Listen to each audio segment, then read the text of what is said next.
সকলকে জয় যিশু। সকলকে স্বাগত এবং ধন্যবাদ জানিয়ে প্রভুর বাক্য নিয়ে চলে আসলাম আরও একটা সুন্দর দিনে। প্রত্যেকটা দিনের মতন আজকের আরও একটা সময় আমরা প্রভুর থেকে পেয়েছি। ঈশ্বরকে ধন্যবাদ দিই যে তিনি প্রত্যেক সময় আমাদের সাথে আছেন। হয়তো প্রত্যেক দিন আমি এই কথাটি তোমাদের সাথে বলি, কিন্তু বিশ্বাস করো, আমি যখনই এই কথাটা বলছি যে ঈশ্বরকে ধন্যবাদ দিই যে তিনি আমাদের সাথে আছেন, তখন আমি বুঝতে পারি যে সত্যিই তিনি আমাদের সাথে আছেন। কারণ একটা রাতের পর যখন আরেকটা দিন আমরা দেখতে পাই, তা ঈশ্বরের দয়ার ছাড়া, তার দয়ার গুণের ছাড়া আর কিচ্ছু নয়। কৃপাময় ঈশ্বর তিনি আমাদের কৃপা করেছেন, দয়াময় ঈশ্বর তিনি আমাদের দয়া করেছেন, অনুগ্রহ প্রদানকারী ঈশ্বর তিনি আমাদের অনুগ্রহ দান করেছেন, তার সত্য তিনি আমাদের মধ্যে দিয়েছেন। সেই জন্য প্রভুকে ধন্যবাদ দিই। যারা প্রভুর সত্য, যারা প্রভুর জ্ঞান, যারা প্রভুর প্রেম, যারা প্রভুর ধার্মিকতাকে জানতে পারে না যে প্রভু যিশু আসলে কে, তারা জীবনের কিচ্ছু জানে না। তাদের মধ্যে যতই জ্ঞান থাকুক, যতই ধার্মিকতা থাকুক, তারা সত্য থেকে দূরে। কারণ এই জিনিস, এই কথা আমি তোমাদেরকে বলছি কারণ এ কথা সত্য। যারা জানে না তারা অনেক কিছু জানে না, তারা এখনো প্রভুকে জানে না, মানে সত্য জানেনি। আমি তোমাদের সঙ্গে বলছি বা আমরা যিশুকে জানি, তাই জন্য আমরা নিজেদের হয়ে বা নিজেদেরকে সাপোর্ট করার জন্য কি নিজের ধর্ম প্রচার করার জন্য বলছি, এমনটা কিন্তু নয়। সবার জন্য বলছি যে যারা এখনো প্রভু যিশুকে জানতে পারেনি, প্রভু যিশু কে সেটা জানে না, তারা সত্য থেকে দূরে। প্রভু আমাদের সব সময় প্রোটেক্ট করছেন। একজন বিশ্বাসীকে যে রক্ষা করছেন তিনি হলেন ঈশ্বর, তিনি হলেন প্রভু যিশু, তিনি হলেন পবিত্র আত্মা। তাই আমরা তার কাছে নির্ভর করি, আমরা তার উপরে নির্ভরশীল। আমরা জানি যে আমাদের প্রত্যেকের জীবনের জন্য তার পরিকল্পনা আছে। তিনি আমাদের জন্য যা চান আমরা সেটাই করব। তাই আজকের আমি ভিডিওটা শুরু করতে চাই এবং আজকের যে বিষয় নিয়ে আলোচনা করব তাও হলো এরকমই যে তোমরা অনেকেই বলেছো, অনেকেই বলো, আমি দেখতে পাই যে প্রত্যেকেরই জীবনে আমাদের কিছু না কিছু কষ্ট রয়েছে। কোনো না কোনো কষ্টের মধ্যে আমরা জর্জরিত হয়ে থাকি এবং তোমরা অনেকে আমার কাছ থেকে উত্তর পেতে চাও যে আমরা তখন কি করব। তো আমি তো নিজের থেকে কিছু তোমাদেরকে বলতে পারবো না, কারণ আমি নিজেই ঈশ্বরের উপরে নির্ভর করি, প্রভুর উপরে নির্ভরশীল হয়েই থাকি সকল মুহূর্তগুলোতে। তাই আমি বলে দিতে পারবো না যে এটা করো, এটা করলে সেটা হবে, এটা আমি বলবো না। কিন্তু যেটা পথ সেটা আমি দেখাতে পারি, যেই পথ আমি নিজে ফলো করি, আমি সেই কথা তোমাদেরকে বলতে পারি। তা হলো ঈশ্বরের উপরে নির্ভর করা। যে যে বিষয়গুলোর জন্য চিন্তা করছো, যা যা নিয়ে চিন্তিত, সেই সমস্ত কিছুর ভার ঈশ্বরের উপরে ছেড়ে দাও। হ্যাঁ, তারপরেও আমাদের চিন্তা আসে, তারপরে আমরা অনেক অনেক গভীর চিন্তার মধ্যেও ডুবে থাকি। কারণ কাজটা যতক্ষণ না সম্পন্ন হয় আমাদের চিন্তা শেষ হয় না। কিন্তু দেখবে চিন্তা তো হচ্ছেই, তারপরেও দেখবে একটা অদ্ভুত শান্তি আমাদের মধ্যে থাকে। তা হলো যা হবে প্রভু করবেন। চিন্তা করে আমি কিছুই করতে পারবো না। তো আমি সেইটাই বলতে পারি যে আমি যখন নিজে সমস্যার মধ্যে থাকি তখন আমি ঈশ্বরের উপরে নির্ভর করি, এবং যখন আমি খুশিতে থাকি তখন আমি ঈশ্বরের উপরে নির্ভর করি, যখন আমি আনন্দে থাকি তখন আমি প্রভুর উপরে নির্ভর করি। কাজেই আমাদের যা করার কথা বা আমাদের যা করণীয় একজন বিশ্বাসী হয়ে, তা হলো সমস্ত মুহূর্তে প্রভুর উপরে নির্ভর করা। আর এই যে আমরা প্রভুর উপরে নির্ভর করছি, এটা তো বৃথা নয়, কারণ আমরা জানি ঈশ্বরের বাক্য এই বিষয়ে কি বলছে। প্রথম করিন্থীয় তার 15 অধ্যায় 58 বলছে কি, আমার প্রিয় ভাই ও বোনেরা, সুস্থির ও সুদৃঢ় হও, প্রভুর কাজে নিজেকে সব সময় সম্পূর্ণভাবে সঁপে দাও, কারণ তোমরা জানো প্রভুর জন্য তোমাদের পরিশ্রম নিষ্ফল হবে না। কাজেই প্রভুর বাক্য আমাদেরকে এই কথা বলেই দিচ্ছে যে আমরা যদি নিজেরা সম্পূর্ণরূপে প্রভুর ওপরে নিজেদেরকে সঁপে দিই, সমর্পণ করি, প্রভুর হাতে যদি নিজেদেরকে ছাড়ি, অবশ্যই আমরা যা করব প্রভুর জন্য, যা করব প্রভুর নামেতে এবং ঈশ্বরের জন্য যদি পরিশ্রম করি, তার ফল কখনো নিষ্ফল হবে না। তাই প্রভুর ওপরে যদি তোমার চিন্তা ভাবনার ভারগুলোকেও ছেড়ে দাও, সেই প্রার্থনাও তুমি পাবে, প্রভু তোমাকে সাহায্য করবেন, তা কখনো নিষ্ফল হবে না। আর আমরা কেন বলতে পারি সেই কাজ কখনো নিষ্ফল হবে না? কারণ আমরা বিশ্বাস করি ঈশ্বর আছেন, আমরা বিশ্বাস করি প্রভু আমাদের উত্তর দেন। আর আমরা যখন প্রার্থনায় ছোট ছোট উত্তর পাই, তখন আমরা প্রভুর নামেতে সাক্ষ্য দিই, মণ্ডলীতে দাঁড়িয়ে যিশুর নামেতে আমরা সাক্ষ্য প্রদান করি। আর আমরা চাই এইভাবেই যেন প্রভু যিশুতে তার নামেতে সাক্ষ্য দিয়ে তার জন্য সাক্ষী হয়ে জীবনে চলতে। কারণ আমরা প্রভু যিশুরই জন্য।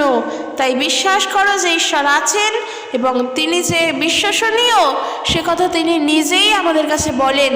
আমরা যখন তার কাছে প্রার্থনা করি আমরা তো উত্তর পাই, আর তাকে যে বিশ্বাস করা যায় তা তিনি দেখান। তাই জন্য বলছি যে জীবনের সকল ভার ঈশ্বরের উপরে ছেড়ে দিয়ে প্রভুর ওপরে ভারকে রেখে দিয়ে প্রভুর জন্য অপেক্ষা করো, স্থির থাকো, ধৈর্য ধরো, প্রভুর জন্য ধৈর্য ধরো, প্রভুর জন্য অপেক্ষা করো। এই অপেক্ষাতে দেখো, এই অপেক্ষার মধ্যে থাকো যে দেখতে চাও ঈশ্বর তোমার জন্য কি করেন। আমরা বলি না যে দেখব তুই আমার জন্য কি করিস, তুই আমার জীবনের জন্য কি করিস আমরা দেখব। কিংবা আমরা এমনও বলি যে আমি তোমার উপরে নির্ভর করলাম, দেখি তুমি আমার জন্য কি করো। আমরা বলি এই ধরনের কথাগুলো সচরাচর মানুষের কাছে, কিন্তু না, এ কথা মানুষের কাছে বললে চলবে না। প্রার্থনা করে প্রভুর ওপরে ছাড়তে হবে যে প্রভু আমি দেখতে চাই তুমি আমার জন্য কি করো, আমি তোমার জন্য ধৈর্য ধরে রইলাম, আমি তোমার জন্য অপেক্ষা করলাম। এই কথা প্রভুর কাছে বলতে হবে। আর আজ আমি সেই বিষয়ে বলতে চাই যে যখন আমাদেরকে প্রভু সেই সুযোগ করে দিয়েছেন, যখন তিনি বলছেন যে তোমরা আমার নামেতে যা চাইবে তা পাবে, তাহলে আমরা কেন চাইছি না? কেন আমরা একে অপরের কাছে তখন সাহায্য চাইছি? প্রভু তো বলছেন যে তোমরা যাচনা করো তোমরা পাবে। এই যে প্রভু বলছেন যে তোমরা চাও তোমাদেরকে দেওয়া যাইবে, তাহলে অবশ্যই আমাদের বুঝতে হবে যে আমরা যখন পাচ্ছি না তখন আমাদের চাহিদাটা ঠিক নয়। অর্থাৎ যারা বলছে যে কবে থেকে প্রার্থনা করছি প্রভু কিছুই করছেন না, এই যে মুখে বলছে, তারা ধৈর্য ধরতে পারছে না প্রভুর ওপরে। তারা জানে প্রভু আমাদেরকে সব কিছু দেন, তারপরেও যখন তারা বলছে যে আমি পাচ্ছি না প্রার্থনার উত্তর, তারা প্রভুর জন্য অপেক্ষা করছে না। তারা ইনস্ট্যান্ট কাজ চাইছে যে আমি এই মুহূর্তে চাইলাম, আমি 2 সপ্তাহের মধ্যে দেখতে চাই, আমি আজ রাতে প্রার্থনা করলাম, আমি কাল সকালবেলা উঠেই দেখতে চাই। তাদের প্রার্থনাটা ঠিক এইরকম যুক্তি সাপেক্ষ হয়ে যাচ্ছে। কিন্তু ঈশ্বর যখন আমাদেরকে প্রেম করেন তখন তিনি আমাদেরকে শর্তহীনভাবে প্রেম করেন, স্বার্থহীনভাবে প্রেম করেন।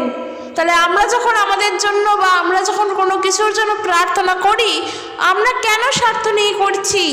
কেন আমরা শর্ত রেখে করছি যে প্রভু আমি এখন প্রার্থনা করলাম, তুমি আমার জীবনে কালকে সকালেই কাজ করবে? কোথায় গেল আমাদের ধৈর্য? কোথায় গেল ঈশ্বরের জন্য অপেক্ষা করা? আমাদেরকে অপেক্ষা করতে হবে। আশেপাশের মানুষ আমাদেরকে ছিঁড়ে খাবে, আমাদের জীবন নিয়ে ওরা অনেক কথা বলবে, নিজেদের মধ্যে অনেক মানুষ অনেক বিষয় বলবে যে ও যেটা করছে ও ভুল করছে। শুধু শুধু ঈশ্বরের উপরে ভরসা করে থাকা যায় না, ও যা করছে ও ঠিক করছে না। অনেক মানুষ অনেক কথা বলবে, কিন্তু তারপরেও তুমি বিশ্বাস করো ঈশ্বর তোমার জন্য কিছু বলতে চান। তুমি প্রভুর কথা শোনো, তোমার জন্য ঈশ্বর যেটা চান সেটা ছাড়া তোমার জীবনে আর কিছু ঘটতে পারেই না, ঘটবেই না। তোমার জীবনের জন্য ঈশ্বরের যা পরিকল্পনা তাই ঘটবে। তাই তোমার উচিত প্রভুর ওপরে নির্ভর করা। যেটা প্রভু বলছেন এখানে আমরা দেখব, যোহন লিখিত সুসমাচার তার 15 অধ্যায় 7 পদ যদি পড়ি, সেখানে প্রভু যিশু বলছেন তোমাদের যাহা ইচ্ছা হয় যাচনা করিও, তোমাদের জন্য তাহা করা যাইবে। প্রভু বলছেন এই কথা যে তোমাদের যা ইচ্ছা তোমরা চাও, তোমাদের জন্য তা দেওয়া যাইবে। কিন্তু এখানে তো একটা শর্ত অবশ্যই রয়েছে, আর সেই শর্ত হলো তোমরা যদি আমাতে থাকো এবং আমার বাক্য যদি তোমাদিগতে থাকে, তবে তোমাদের যাহা ইচ্ছা হয় যাচনা করিও, তোমাদের জন্য তাহা করা যাইবে। এখানে শর্ত কিছুই না। প্রভু বলছেন না যে তুমি আমাকে ওটা দাও আমি তাহলে তোমাকে দেব। প্রভু এটা বলছেন না যে তুমি আমার পথেই চলো তাহলেই আমি তোমাকে দেব। না, প্রভু বলছেন যদি আমার বাক্য তোমার সাথে থাকে এবং তুমি যদি আমার সঙ্গে থাকো, তাহলে তোমার যা ইচ্ছা হয় তুমি চাও তোমাকে দেওয়া যাইবে। আর সেই জায়গায় আমরা তো অবশ্যই প্রভু যিশুর সাথে। প্রভুর বাক্য আমাদের কি উচিত? অন্তরে রাখা উচিত, বাক্য সকল পালন করা উচিত। এইবারে এখানে কথা বলি, কিছু একটা বলতে চাই আমি, তা হলো যখন প্রভুর বাক্য বলছে যে আমার বাক্য যদি তোমার সঙ্গে থাকে এবং তুমি যদি আমার সঙ্গে থাকো, তাহলে তোমার যা ইচ্ছা হয় তুমি চাও তোমাদের দেওয়া যাইবে। এখানে আমাদের কর্তব্য কি? প্রভুর বাক্য পালন করে চলা। আর এই জায়গায় বলতে চাই যে যখন জীবনে চলার পথে যখন আমরা আমাদের সমস্ত ইচ্ছাগুলোকে, চাহিদাগুলোকে প্রভুর ওপরে রাখি এবং তারপরেও আমরা যখন সমস্যার মধ্যে পড়ে যাই, সমস্যায় জর্জরিত হয়ে যাই, তখন আমরা যতটা সময় প্রভুর জন্য রাখি তার থেকে দ্বিগুণ সময় কি করে ওই সমস্যার থেকে বেরিয়ে আসব, কি করে সেই সমস্যার থেকে মুক্ত হয়ে একটা সুন্দর জীবন পাবো, সেই চিন্তা করি। আর অবশ্যই সেই চিন্তা করা আমাদের জন্য ভুল নয়, সেই চিন্তা করা আমাদের জন্য পাপ নয়। কিন্তু আমরা যেটা করি, সেই চিন্তা করি তখন মনুষ্য নির্ভর হয়ে যায়, মানুষের উপরে নির্ভর করি। অর্থাৎ যতটা সময় আমাদের প্রার্থনা করে প্রভুর কাছে জানানো উচিত, তার থেকে বেশি সময় আমরা মানুষের সাথে আলোচনা করে, মানুষের সঙ্গে সেই বিষয় নিয়ে ডিসকাস করে সেখান থেকে বেরিয়ে আসতে চাই। তখন আমাদের মনে হয় যে না, প্রার্থনা করার থেকে আমি অমুকের কাছে যাই, ও তো এই সমস্যার মধ্যে দিয়ে গিয়েছে, ও জানতে পারবে আমার বিষয়টা। তখন আমরা এটা করি।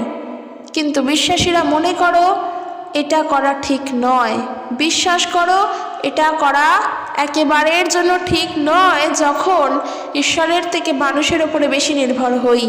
আমি এটাই বলছি, প্রভুর বাক্য বলছে যে যদি আমার বাক্য তোমাদের সাথে থাকে এবং আমি তোমাদের সাথে থাকি এবং তোমরা আমার সাথে থাকো, তাহলে যা চাইবে তাই পাবে।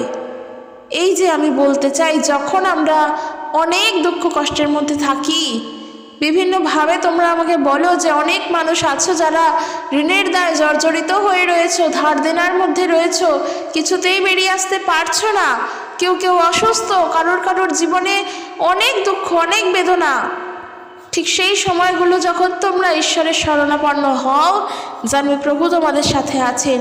কিন্তু এই দুঃখ কষ্টগুলোর কথা যদি তুমি তোমার প্রিয়জনের কাছে বলতে বসো, সময়ের পর সময় তার সঙ্গে কথা বলে সমাধান করার চেষ্টা করো, যেই উত্তরটা তুমি পেতে চাইছো সেই উত্তর তুমি পাবে না।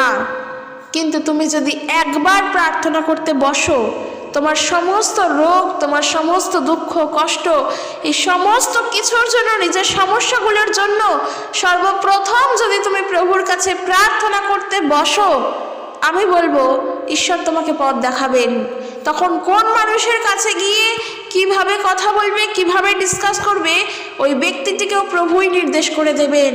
কারণ এ কথা বিশ্বাস করে নাও যে ঈশ্বর কোনো না কোনো কিছুর মধ্য দিয়ে কাজ করে, তিনি মাধ্যম হিসেবে কাজ করেন।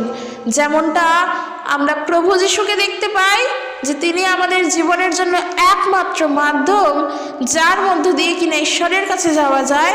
ঠিক একইভাবে ঈশ্বর আমাদের জীবনে বা প্রভু যিশু তিনি আমাদের জীবনে কারণ না কারণ মধ্য দিয়ে কাজ করে।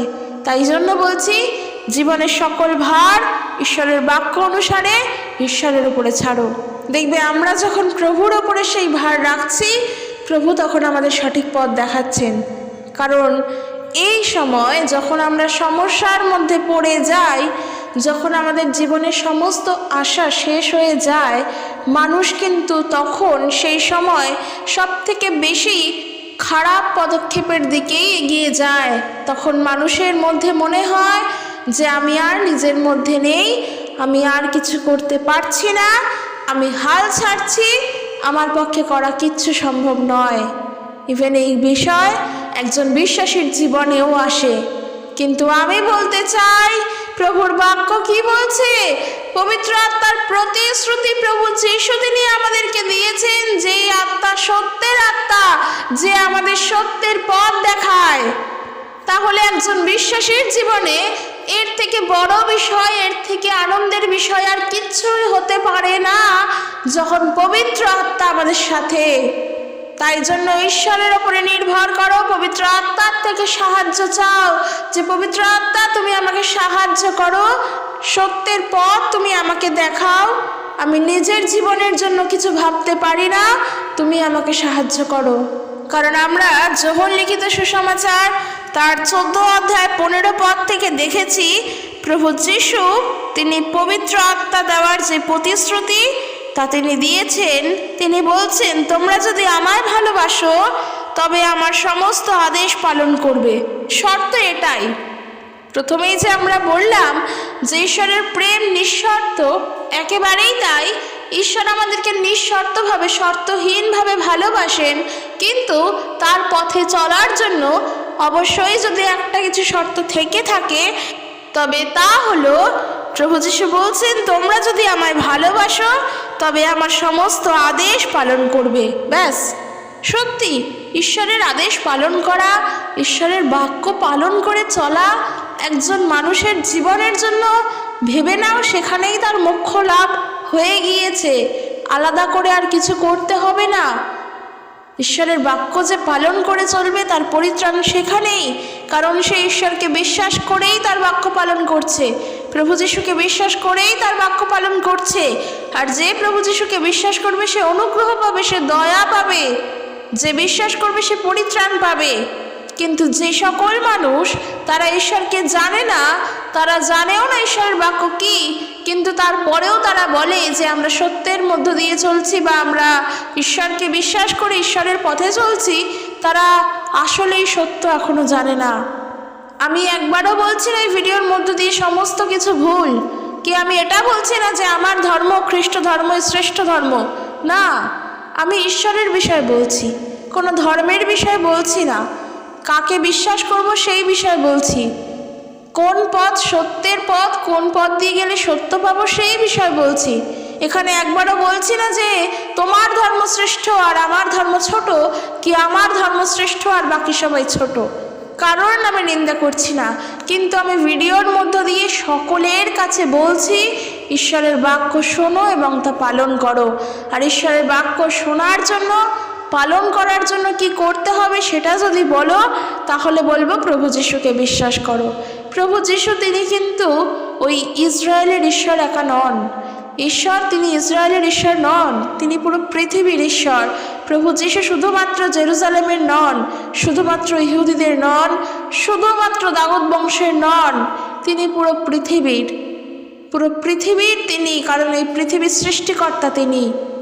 তাই যিনি সৃষ্টিকর্তা তাকে বিশ্বাস করা ছাড়া আর কাকে বিশ্বাস করবে? তাই যে সৃষ্টিকর্তা তাকে পালন করা মানেই তার বাক্য পালন করা, তার বাক্য পালন করা মানেই তোমার পরিত্রাণ হয়ে গিয়েছে। তুমি তাকে বিশ্বাস করে তোমার পাপের ক্ষমার জন্য তার কাছে প্রার্থনা করেছো। তাই সেটাই বলছি, যেটা আমি বিষয় বলছিলাম যে আমার টপিক অনুযায়ী, যে যখন আমরা দুঃখ কষ্টের মধ্যে থাকি প্রভু যিশুর কাছে প্রার্থনা করো, পবিত্র আত্মা তোমাকে পথ দেখাবেন। কারণ প্রভু যিশু তার পবিত্র আত্মা দেওয়ার যে প্রতিশ্রুতি, তিনি সেই প্রতিশ্রুতি শুধু যে দিয়েই গেছেন এমনটা নয়, তার প্রতিশ্রুতি তিনি তা পালন করেছেন। আর এই যে তিনি তার প্রতিশ্রুতি পালন করেছেন তা আমরা কি করে বুঝতে পারি? এই এখনকার সময় দাঁড়িয়ে আমরা যা যা করছি প্রভুর জন্য সবটা কিন্তু পবিত্র আত্মার সাহায্যে। আমরা মণ্ডলীতে চলছি, মণ্ডলীর যিনি হেড তিনি হলেন খ্রিস্ট, কিন্তু মণ্ডলীটা যে চলছে তা পবিত্র আত্মার সাহায্যে। মণ্ডলীতে কোন কাজটা কখন হবে, কিভাবে এগোবে, আমরা ঈশ্বরের সেবা কার্যের জন্য কাদের কাদের কাছে গিয়ে প্রভুর বাক্য দেব, কারা কারা প্রভুর কথা শুনবে, মণ্ডলীতে আরও যে সমস্ত কাজ থাকে ঈশ্বরের সেবার জন্য, তা তো আমরা নিজেরা কেউ করি না, কিন্তু আমাদেরকে চালনা করছেন কে? পবিত্র আত্মা চালনা করছেন। সত্যের পথগুলো তিনি আমাদেরকে দেখিয়ে দিচ্ছেন। আর আমি সেটাই বলতে চাই আজকের টপিক অনুসারে, যে যখন আমরা অনেক ডিপ্রেসড হয়ে রয়েছি, কোনো কারণের জন্য অনেক ডিপ্রেশনের মধ্যে রয়েছি, ঈশ্বরের দেওয়া মহামূল্যবান গিফট পবিত্র আত্মা, হলি স্পিরিট যখন আমাদের সাথে, হলি ঘোস্ট যখন আমাদের সাথে, তখন আর আমরা কেন চিন্তা করছি? ঈশ্বর তো সেই পথ খুলে দিয়েছেন তার সাথে যোগাযোগ করার জন্য। কেন আমরা মনুষ্য নির্ভর হয়ে যাচ্ছি? কেন তখন আমরা মানুষের উপরে নির্ভর করে তখন মানুষের জন্য অপেক্ষা করছি? অবশ্যই ভুলটা তো আমাদের। তাহলে আমাদের তখন করণীয় কি? প্রভুর উপরে নির্ভর করা, পবিত্র আত্মার সাহায্য প্রার্থনা করা, যে পবিত্র আত্মা তুমি আমাকে সাহায্য করো, সত্যের পথ আমাকে তুমি দেখাও, তোমার ওপরে আমি নির্ভর করি, ভালো মন্দ বিচার করার বুদ্ধি তুমি আমাকে দাও, আমাকে সঠিক পথ তুমি দেখাও, তোমার সাহায্যে আমি সব কিছু করতে পারি। আমাদের উচিত সঠিকভাবে প্রার্থনা করা। আমরা যোহন তার 14 অধ্যায় যখন 12 পদ থেকে পড়ি, যোহন লিখিত সুসমাচার তার 14 অধ্যায় 12 পদ থেকে, সেখানে প্রভু যিশুকে বলছেন, একবার দেখো, প্রভু যিশু বলছেন, আমি তোমাদের সত্যি বলছি যে আমার ওপরে বিশ্বাস রাখে আমি যে কাজই করি না কেন সেও তা করবে। তবে তিনি এটাই বলছেন না যে আমি যেটা করছি সেটাই সে করবে, তিনি বলছেন যে বলতে কি সে এর থেকেও মহৎ মহৎ কাজ করবে। প্রভু যিশু বলছেন যে আমার উপরে বিশ্বাস রাখে আমি যা করি সেই কাজ সেও করবে। শুধুমাত্র তাই নয়, তার থেকেও মহৎ মহৎ কাজ সেই ব্যক্তি করবে। প্রভু বলছেন এই কথা, তিনি বলছেন কারণ আমি পিতার কাছে যাচ্ছি, আর তোমরা আমার নামে যা কিছু চাইবে আমি তা পূর্ণ করব, যেন পিতা পুত্রের দ্বারা মহিমান্বিত হন। তোমরা যদি আমার নামে আমার কাছে কিছু চাও আমি তা পূর্ণ করব। তাহলে প্রভু যিশু যখন এই কথা বলেই দিচ্ছেন যে তোমরা যদি আমার নামে আমার কাছে কিছু চাও আমি তা পূর্ণ করব, তাহলে আমাদের উচিত প্রার্থনা করা। আর এই জন্য বারবার বলি, প্রত্যেক বিশ্বাসীদেরকে প্রত্যেকটা দিন প্রভুর বাক্য পড়ো, বাইবেল পড়ো, বাইবেল পড়ে বোঝো প্রভু আমাদেরকে কি বলছেন সকল মুহূর্তের জন্য। কারণ বাইবেল এমন একটি পুস্তক যেখানে তোমার জন্মের সময় থেকে, অর্থাৎ যখন তুমি মাতৃজঠরে তখনকার সময় থেকে তোমার মৃত্যুর পর পর্যন্ত সমস্ত কিছু বলা আছে। অর্থাৎ তোমার এতগুলো দিনের যে জীবন, এই জীবনগুলোতে তুমি কি করবে, কোথায় চলবে, কিভাবে ঈশ্বরকে বিশ্বাস করে তার পথে চলতে চাও, তার উপরে নির্ভর করতে চাও, সকল জীবনের সকল বিষয় এই বাইবেলের মধ্যে রয়েছে। জীবনের প্রত্যেকটা সময়ের কথা ঈশ্বরের বাক্যে বলা আছে। তাই জন্য বাইবেল পড়তে হবে, কারণ এখানে আমাদের বলা আছে অনন্ত জীবনের কথা, যেই জীবনে কোনো দুঃখ নেই, কষ্ট নেই। তাহলে বাইবেল যদি না পড়ি, প্রভুর বাক্য যদি না পড়ি, ঈশ্বরের বাক্য যদি না পড়ি, ঈশ্বরের উপরে বিশ্বাসটা আমাদের আসবে কোথা থেকে? কারণ এই যে আমরা বিশ্বাস করছি যে প্রভু যিশু বলছেন যে তোমরা আমার নামেতে যা কিছু চাইবে আমি তা পূর্ণ করব, প্রভু যিশু এই কথা বলছেন, আমরা এই কথা তো বিশ্বাস করলাম, কিন্তু করলাম কোথা থেকে? কোথা থেকে জানলাম? কে এসে বলে গেল আমাদেরকে যে যিশুর কাছে যাও, যিশুই তোমাদেরকে দেবেন? যতক্ষণ আমরা না ঈশ্বরের বাক্য পড়লাম ততক্ষণ কিন্তু আমরা জানতে পারলাম না। তাই যখন ঈশ্বরের বাক্য আমাদের কাছে আছে, প্রভুর বাক্য বাইবেল যখন আমাদের কাছে আছে, তখন অবশ্যই উচিত বইটা খুলে প্রভুর বাক্য পড়ে বোঝো ঈশ্বরের বাক্য কি বলছে। তারপরে তো অনেক সুবিধা আছে প্রভুর বাক্য শেখার জন্য। এখন অনেক সুবিধা এই ফোনের মধ্য দিয়েই শেখা যায়। হয়তো এই ফোনের মধ্য দিয়ে সত্যও শেখা যায়, ভুলও শেখা যায়। এই ফোন এমনই জিনিস যেখান থেকে সত্যও প্রচার হচ্ছে, আবার তোমার অপপ্রচারও হচ্ছে। আমরা দেখতেও পাই, প্রভু যিশু সম্পর্কেও এই বিষয় দেখতে পাই, যেভাবে আমরা সত্য দেখছি সেভাবে আমরা ভুলও দেখছি। কিন্তু আমাদেরকে এইখানে এসেও বুঝতে হবে যে কোনটা আমরা গ্রহণ করব। তখন কি করণীয়? প্রার্থনা করা এবং প্রভুর কাছে সাহায্য চাওয়া, পবিত্র আত্মা যেন আমাদের সাহায্য করেন। প্রভুর কাছে প্রার্থনা করে বলা যে প্রভু তুমি তোমার পবিত্র আত্মার দ্বারা আমাকে সাহায্য করো, সত্য বুঝতে সাহায্য করো। এই তো গেল প্রভুর বাক্য শেখার বিষয়। কিন্তু জীবনের বিষয়, তখন সত্যকে চিনব কি করে? জীবনে চলার জন্য সত্য তো বড্ড প্রয়োজন। কারণ সত্যের আত্মা যদি না থাকে, সত্য যদি আমাদের মধ্যে না থাকে, তাহলে প্রভু যিশুকে জেনে কোনো প্রয়োজন নেই। কারণ প্রভু যিশু হলেন সত্য এবং অনুগ্রহে পূর্ণ। তাই সত্য ইজুগাল টু প্রভু যীশু খ্রিস্ট, ঈশ্বর ইজুগাল টু সত্য, খ্রিস্ট ইজুগাল টু সত্য। এর বাইরে কিছু হয় না, তিনি সত্য, এর বাইরে আর কিছু হতেই পারে না। এবার এইটা নিয়েই চিন্তা ভাবনা করো, পরিকল্পনা করো, ভাবো যে তিনি কেন সত্য। সেটাই বলছি যে যদি সত্যই না থাকে একজন বিশ্বাসীর মধ্যে, তাহলে কখনোই সে খ্রিস্টের আত্মার দ্বারা চালিত হতে পারবে না। কারণ প্রভুর বাক্য বলছে আমাদের দেহ পবিত্র আত্মার মন্দির, আর এই পবিত্র আত্মা হলো কি? তিনি হলেন সত্যের আত্মা। সত্যের আত্মা, পবিত্র আত্মা, একে ঈশ্বরের আত্মা বা সান্ত্বনা দাতাও বলা হয়।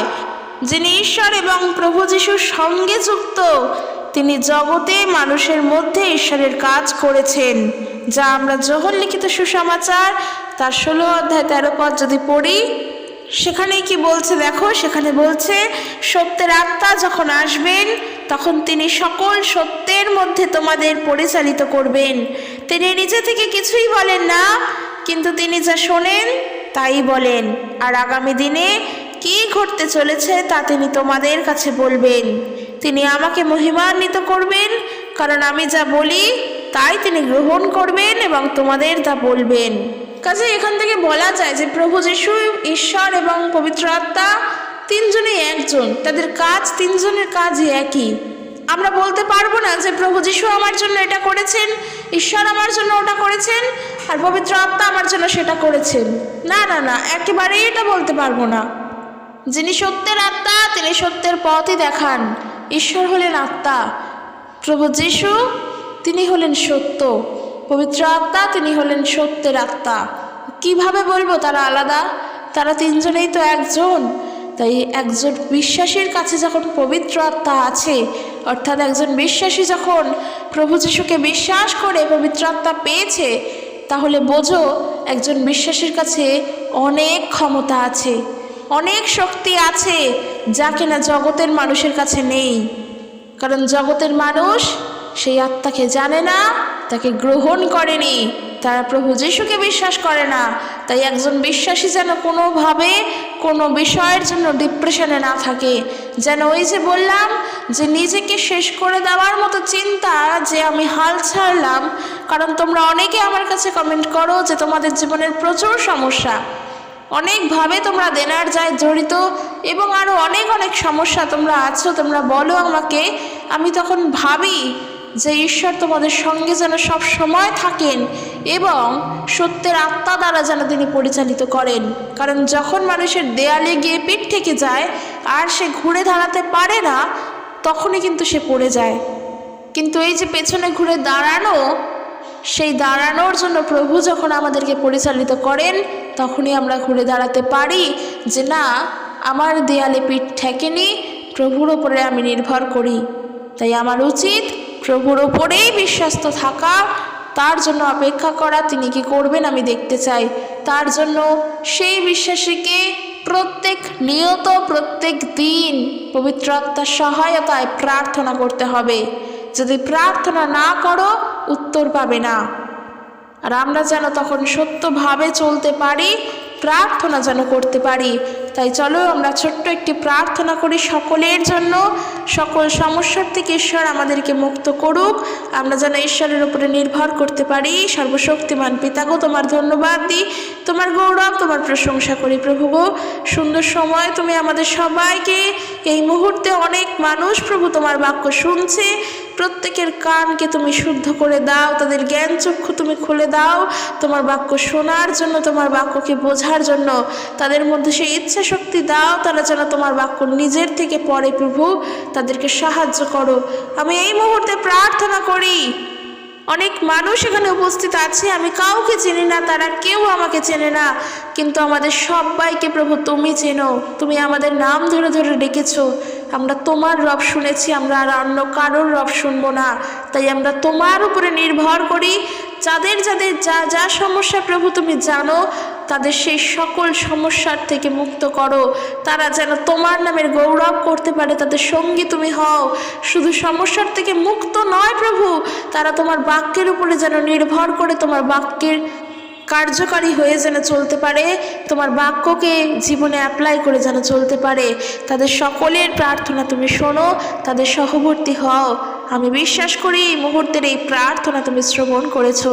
এই প্রার্থনা ত্রাণকর্তা মুক্তিদাতা নাসরতীয় প্রভু যিশুর নামেতে চাই, দয়া করে শ্রবণ এবং গ্রাহ্য করো। আমেন। তাই আমি সকলের উদ্দেশ্যে একটা বিষয় বলতে চাই, প্রভুর ওপরে নিজের ভার ছাড়ো। বাক্য পড়ো, বাইবেল পড়ো, প্রভুর কথা শোনো, শান্ত করো নিজের হৃদয়কে, প্রার্থনায় নিবিষ্ট থাকো, প্রভু কি বলছেন তা শোনার চেষ্টা করো। অযথা মানুষের সঙ্গে বসে টাইম ওয়েস্ট করো না। যেই সমস্যার কথা তুমি মানুষকে বলছো সেই সমস্যার কথা সর্বপ্রথম প্রভুর কাছে এসে বলো।